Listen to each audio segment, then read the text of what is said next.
हनुमान जी की तेज शक्ति और ओज से कोई भी व्यक्ति अनजान नहीं है। उनके चमत्कारों से भी कोई व्यक्ति अनजान नहीं है, क्योंकि इस कलयुग के सृष्टि के वह जीवंत देवता है। इसीलिए हनुमान जी का छोटे से छोटा मंदिर हो, छोटी सी जगह पर भी कहीं भी मंदिर हो, तो वहाँ भक्तों की बहुत ही भीड़ लगी रहती है, भरमार रहती है लोगों की, क्योंकि हनुमान जी की कृपा बहुत जल्द आपको मिल जाती है। बहुत जल्द आपके कष्ट, दुख, परेशानियां दूर कर देते हैं। तो जिन बच्चों की जन्म कुंडली में विवाह का कोई दोष है, अगर आपने विशेषज्ञ को दिखाई है और कोई भी विवाह का दोष नहीं निकला, कोई ग्रह दोष नहीं निकला, फिर भी आपके बच्चों के विवाह का योग नहीं बन रहा है, विवाह नहीं हो रहा है, लगातार देरी हो रही है, विघ्न बाधा आ रही है, तो आप एक छोटा सा काम करें। जो आज मैं आपको बता रहा हूँ एक बहुत ही आसान सा उपाय है और सिर्फ आपको एक बार करना है और रिजल्ट आपको 48 आवर्स के अंदर दिखना चालू हो जाएगा। इसे करना है आपको आपके पूजा घर में ही, कहीं बाहर नहीं जाना है। इस उपाय को माता पिता भी कर सकते हैं और बच्चे खुद भी कर सकते हैं। उपाय किस प्रकार करना है, किस दिन करना है और कैसे करना है, सब आपको इस वीडियो के लास्ट तक में मिल जाएगा। अगर चैनल पर पहली बार आए हैं तो चैनल को सब्सक्राइब कर लीजिएगा और साथ ही वीडियो को ज़्यादा से ज़्यादा उन लोगों को शेयर करिएगा जिन लोगों की शादी नहीं हो रही है। इससे उनकी मदद हो जाएगी और आपको इसका पुण्य फल अवश्य ही मिलेगा। बार बार रिश्ता कैंसिल हो रहा है, बार बार टूट रहा है, तो वह अब नहीं होगा और आपकी भी ईश्वर उतनी ही मदद करेंगे जितनी उन लोगों की मदद आपने की होगी। अब उपाय को कैसे करना है ये समझते हैं। इस उपाय को करने के लिए आपको शुक्रवार का दिन लेना है। कोई भी शुक्रवार हो सकता है, कृष्ण पक्ष, शुक्ल पक्ष मतलब नहीं है, आराम से बस शुक्रवार मतलब शुक्रवार। शाम के समय आपको इस उपाय को करना है। अगर दिन में नहा धो लिए हैं तो शाम को कम से कम मुंह हाथ धो करके फ्रेश हो जाइएगा, कपड़ा बदल लीजिएगा। अन्यथा अगर मेरा यह वीडियो आप किस मौसम में देख रहे हैं, क्योंकि साल 2 साल के बाद भी लोग वीडियो देखते हैं, तो मौसम के हिसाब से आप हो सके तो नहा लीजिए। गर्मी है, बारिश है, तो ठंडा हो तो इतना कष्ट मत दीजिएगा अपने शरीर को, ठीक है। अब क्योंकि हम सभी जानते हैं कि श्री हनुमान जी महाराज के कोई भी उपाय किए जाए, कोई भी मंत्र जाप किया जाए, तो उसमें शुद्धि या पवित्रता बहुत जरूरी होती है। तो आप अपने पूजा घर में बैठें। सबसे पहले आपके पूजा घर में राम दरबार की फोटो होनी चाहिए। इसके बाद राम दरबार की फोटो के सामने आप एक दिया जलाइए। उसके बाद सबसे पहले गणपति देव को नमस्कार कीजिए। और अब जो प्रयोग है वो किस किस चीज का है, तो दालचीनी और लौंग का यह प्रयोग है। 9 दालचीनी के टुकड़े लीजिए, छोटा हो बड़ा हो कोई दिक्कत नहीं है। अभी जो मार्केट में चल रहा है शायद 400 रुपये किलो दालचीनी चल रहा है, जो हमारी तरफ चल रहा है, तो 40 रुपये में आपका 100 ग्राम दालचीनी आ जाएगा। काम आपका हो जाएगा शायद 40 रुपये में, ठीक है।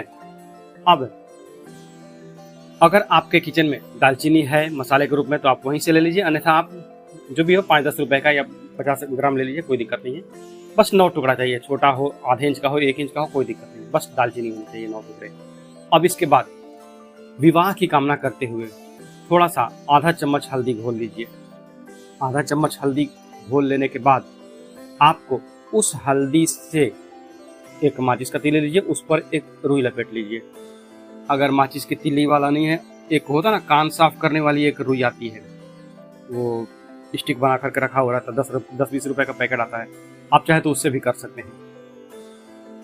तो उस तीली पर जो रुई लपेटा हुआ है उससे आपको दालचीनी के एक एक टुकड़े पर लिखना है विवाह नहीं हो रहा, या फिर आप ये भी लिख सकते हैं विवाह होने की समस्या है, ये भी लिख सकते हैं। जो दालचीनी के 9 टुकड़े हैं सब पर आप उस हल्दी से ये लाइनें लिखिए। छोटा लिखा है, बड़ा लिखा है, एक में एक सट जाए, कोई दिक्कत नहीं है। मेरी सलाह यही रहेगी कि अगर आप इस प्रयोग कर रहे हैं तो जहां तक हो सके 100 ग्राम अगर आप दालचीनी लेते हैं तो उसमें 9 टुकड़ा अच्छा खासा बड़ा बड़ा आ जाएगा और उससे आप लिख सकते हैं। हो गया। आप चाहे बाहर की तरफ लिखें या फिर अंदर की तरफ लिखें, लिखना दालचीनी के टुकड़े पर ही है, ठीक है। अब लिखने वाला काम हो गया। इसके बाद आप लीजिए 9 लौंग, 9 पीस इलायची, 9 पीस दालचीनी और 9 पीस लौंग आपका हो गया। अब क्या करना है, इस 9 लौंग को एक छोटा सा कोई प्लेट ले लीजिए या फिर कटोरी ले लीजिए, कुछ भी आप ले लीजिए, उसमें आप अब इस लिखा हुआ दालचीनी को और 9 लौंग को रख करके हनुमान जी के आगे अर्पण कर दीजिए। ठीक है, हनुमान जी के आगे अर्पण करने के बाद आपको सिर्फ एक बार हनुमान चालीसा का पाठ करना है, सिर्फ और सिर्फ एक बार। और हनुमान चालीसा के पाठ के बाद श्री राम स्तुति अवश्य करिए। याद नहीं है देख करके पढ़िए, नहीं है तो आप कम से कम श्री रामचंद्राय नमः, श्री रामचंद्राय नमः कम से कम 11 बार या 21 बार अवश्य बोलिए। और उसके बाद 5 मिनट, 10 मिनट, 20 मिनट, जितना देर आपका मन करे आप अष्टजाम का अवश्य जाप करें। अष्टजाम क्या है? हरे राम राम राम हरे हरे, हरे कृष्ण कृष्ण कृष्ण हरे हरे। ये हो गया अष्टजाम, इसका जाप करिए। लेकिन हनुमान चालीसा के बाद प्रभु श्री राम को याद करना बहुत जरूरी है, अन्यथा आपकी विनती, आपकी प्रार्थना धरी की धरी रह जाएगी, कोई नहीं सुनने वाला। आप सब जानते हैं कि प्रभु श्री राम अकेले कभी आपके पूजा घर में आपको कोई फल नहीं देते हैं, कोई रिजल्ट नहीं देते हैं, जब तक उनके साथ में उनके सेवक ना हो, प्रभु श्री राम नाम का जाप साथ में ना हो, तब तक वो कोई भी उपाय का रिजल्ट नहीं देते। इसके लिए आपको राम जी को स्मरण करना है। हो गया। अब इसके बाद अर्पण तो आपने कर दिया है, आपने भक्ति भाव भजन भी कर लिया, सब राम भजन कर लिया, अपने हनुमान जी का नाम स्मरण कर लिया। इसके बाद अब क्या करना है? हाथ जोड़िए, प्रार्थना कीजिए कि आपके बच्चों का जो विवाह का योग है वो तुरंत बने। जो भी ग्रह दोष है, जो भी नजर दोष है, जो भी पितृदोष है, जो भी किसी भी प्रकार का दोष हो, वो सब समाप्त हो और हनुमान जी आपके बच्चों पर, आपके घर पर कृपा बरसाएं। हनुमान जी का आशीर्वाद पाने के लिए आपको 1-2 मिनट, कम से कम 2-4-5 मिनट हाथ जोड़ करके श्रद्धा से, भाव से, भक्ति से उनका स्मरण करें और अपना जो मनोकामना है वो उनको बोलते रहें। अभी चमत्कार कैसे होता है ये मैं आपको बता दूं कि आपने अभी देखा होगा ना, ट्रेंडिंग में चल रहा राजू कलाकार और सोनू निगम का एक जो गाना चल रहा है, दिल पे चलाई छोरियां, ऐसा कुछ गाना है चल रहा है ना। तो कहाँ बताइए कि राजू कलाकार कहाँ एक मिडिल क्लास का आदमी और कहाँ सोनू निगम हाई क्लास, मतलब वो बॉलीवुड के बड़े बड़े सितारे। तो एक वो भाग्य ही कहेंगे ना। तो वैसे ही जो आपके बच्चों के भाग्य प्रबल होने में अभी जो देरी हो रही है, हनुमान जी का ये उपाय आपका उसी तरह से असर करने वाला है। ये उपाय आपके लिए भी चमत्कार लेकर के आएगा। अब क्या करना है? इसके बाद आपको इस सामग्री को शाम तक छोड़ देना है। जैसे ही आप सोने के लिए जाएंगे, देखिए अगर बच्चे घर में हो तो बच्चों के कमरे में यह प्लेट या कटोरी जिसमें आपने दालचीनी के टुकड़े रखे हैं और 9 लौंग रखे हैं, उसको उठा करके उनके कमरे में कहीं पर रख दीजिए, अलमारी हो कहीं पर भी, मतलब रख दीजिए सही से। अगर बच्चे नहीं हैं तो जो भी घर का यह मेंबर उपाय कर रहा है, अगर माँ कर रही है, पिता कर रहे हैं, भाभी, दीदी, कोई भी यह उपाय कर रही है, तो इस प्लेट को वो अपने कमरे में रख लें जहाँ सोती हैं वो, अपने सिरहाने के पास में। और उसके बाद अगले दिन सुबह उठते ही, जैसे ही शनिवार का दिन आएगा अगले दिन, तो सुबह आप जैसे उठेंगे आपको नहा धो करके एक कपूर का टुकड़ा ले लीजिए और यह जो सामग्री है आपके पास, दालचीनी और लौंग, इसको भी ले लीजिए और पीपल के पेड़ के नीचे जा करके इस कपूर के टुकड़े के साथ में दालचीनी, लौंग, इन दोनों को कपूर के माध्यम से जला दीजिए। अब बात आती है कि मान लीजिए कि बहुत सारे लोगों को तो यह सुविधा मिल जाएगी कि पीपल का पेड़ नजदीक में मिल जाएगा और बहुत सारे लोगों को पीपल का पेड़ नहीं मिलेगा। तो क्योंकि मेरे पास एक कमेंट आया था, अपना कनाडा में रहने वाली हैं शायद वो, तो उन्होंने कहा था कि हमारे यहाँ तो पीपल का पेड़ नहीं मिलेगा। तो वैसा ही कंडीशन कभी कभी कई लोगों के साथ हो जाता है। तो ऐसे में आप क्या करेंगे? फिर आप अपने बालकनी में या आपकी छत पर इस कटोरी को, जो सामग्री है, उसको किसी मिट्टी के दीपक में रख लीजिए। पीपल के नीचे तो आप वैसे भी इसे जमीन पर ही रख के जलाएंगे ना। तो पीपल का पेड़ नहीं हो तो आप अपने बालकनी में, अपने छत पर एक मिट्टी के दिए में ये सारा सामग्री को जो है वो पलट लीजिए। आपने तो स्टील की कटोरी में रखा था ना, तो उसको पहले मिट्टी के दिए में कपूर रखिए, फिर अपना दालचीनी, लौंग रख करके और कपूर को जला दीजिए। जल करके उसको तो राख ही होना है। इस उपाय का जो स्पीड होगा, जो असर होगा, बेनिफिट जो है वो कैसे होगा? जैसे इंडिया में टेस्ला की अभी एक टेस्ला कार एंट्री हुआ है ना, टेस्ला का शायद मॉडल Y है, तो जो रफ्तार वो है, वैसे ही ये आध्यात्मिक उपाय भी आपके जीवन में एक नई दिशा लेकर के आएगा, एक नई स्पीड लेकर के आएगा और पॉजिटिव पावर लेकर के आएगा। तो जब दिया में सारा सामग्री जल करके राख हो जाए, जैसे ही वह जलना शुरू हो, चाहे पीपल के नीचे आप जला रहे हो और चाहे अपनी छत पे जला रहे हो, तब आप हाथ जोड़ करके पॉजिटिव वे में एक प्रे करें, एक प्रार्थना करें। जैसे कल आपने समस्या रखी थी ना, उनके आगे, हनुमान जी के आगे समस्या आपने लिखी दालचीनी के टुकड़ों पर, लेकिन अब आप कहेंगे कि बच्चों का मनपसंद रिश्ता आ गया है। कब? जब दिया अपना कपूर जल रहा है, कपूर में दालचीनी और लौंग जल रहा है, तो आप मानसिक रूप से कहें चाहे बोल करके कहें। ये क्या है? एक तरह से लॉ ऑफ अट्रैक्शन का जो रूल है, उस हिसाब से आपको भविष्य की बातें अभी प्रेजेंट में बोलनी है, वर्तमान में आपको बोलनी है। क्या? कि आप वो सामग्री आपकी जल रही है, उसी टाइम पर आपको ये चीज़ें बोलनी है। बच्चों का मनपसंद रिश्ता आ गया है, रिश्ता पक्का हो गया है, बच्चों का विवाह फिक्स हो गया है, तारीख फिक्स हो गई है। कुछ भी जो आपकी समस्या थी उसको सुलझने के हिसाब से आप रखिए, उस जो बोलना है वो बोलिए।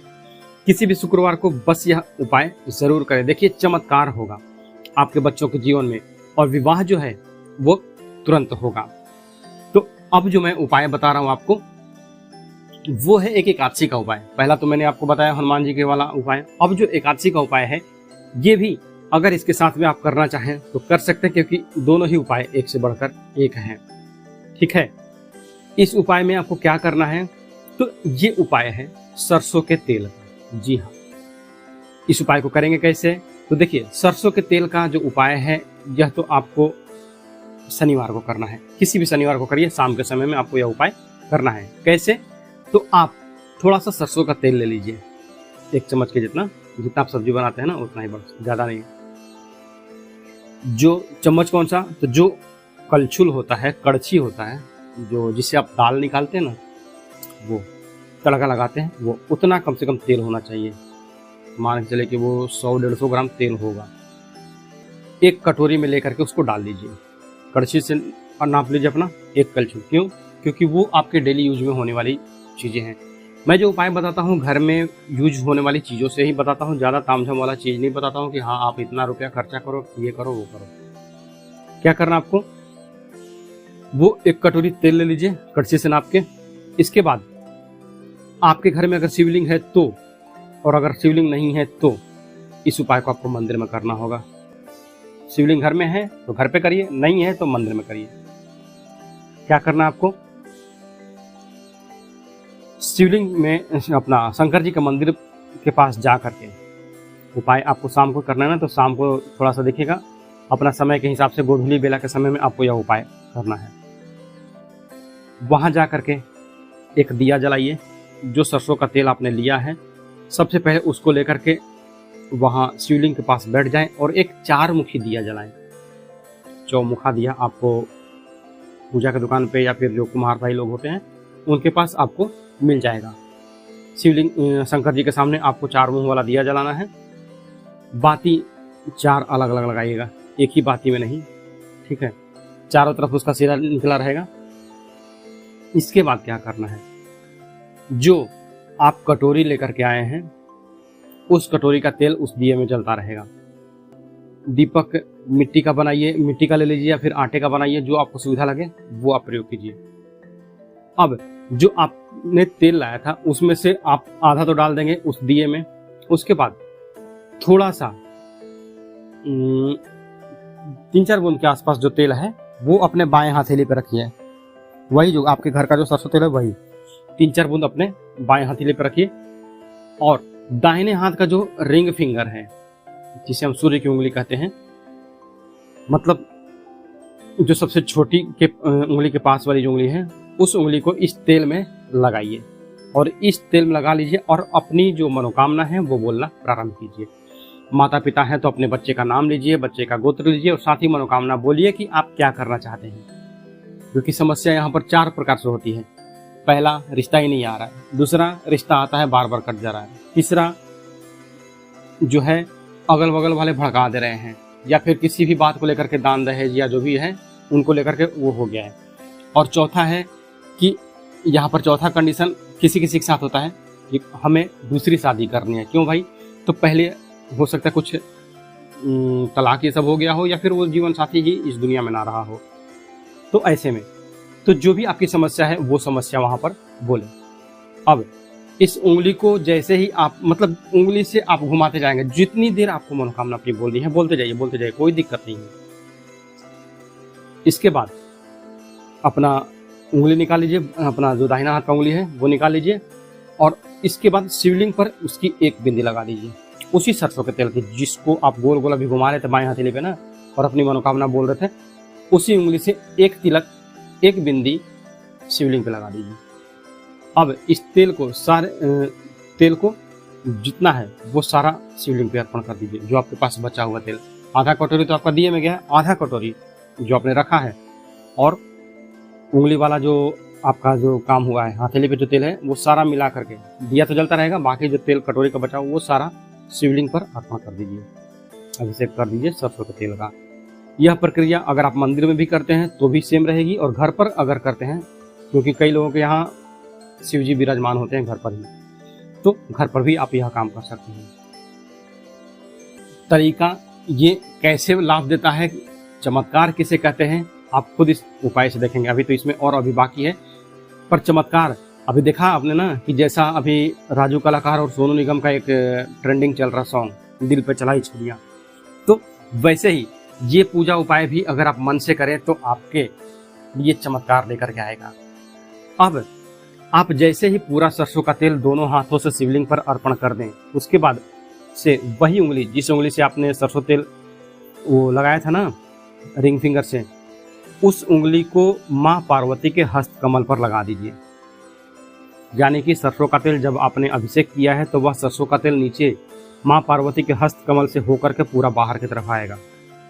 तो जहां से तेल आ रहा है वहां वो माँ पार्वती का हस्त कमल है, वहां पर उस उंगली को लगा लीजिए और 11 बार ओम उमा महेश्वराय नमः, यह आप कम से कम 21 बार बोलिए।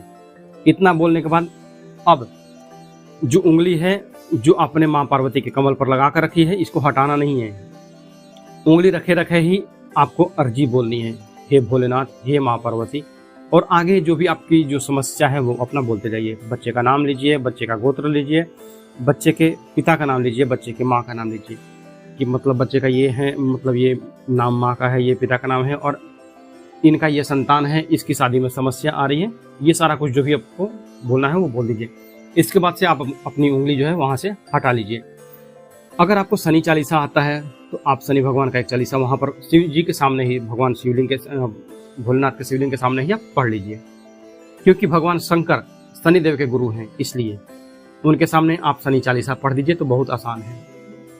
मान लीजिए शनि चालीसा आपके पास ना हो तो क्या करेंगे भाई, तो फिर यहाँ पर शंकर जी का अगर चालीसा बोलना है वो बोल सकते हैं, शंकर जी की आरती है वो आप कर सकते हैं, जैसे ओमकारा है ना, वैसे ही आपका जो भी उपाय है, जो भी आपने कंप्लीट किया है, ये उपाय आपके जीवन में रफ्तार लाएगा।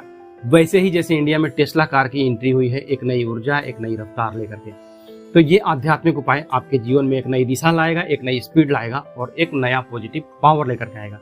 और इसके साथ ही आपके बच्चों के जो विवाह दोष हैं वो सारे एक झटके में ही समाप्त हो जाएंगे, एक बार में ही समाप्त हो जाएंगे।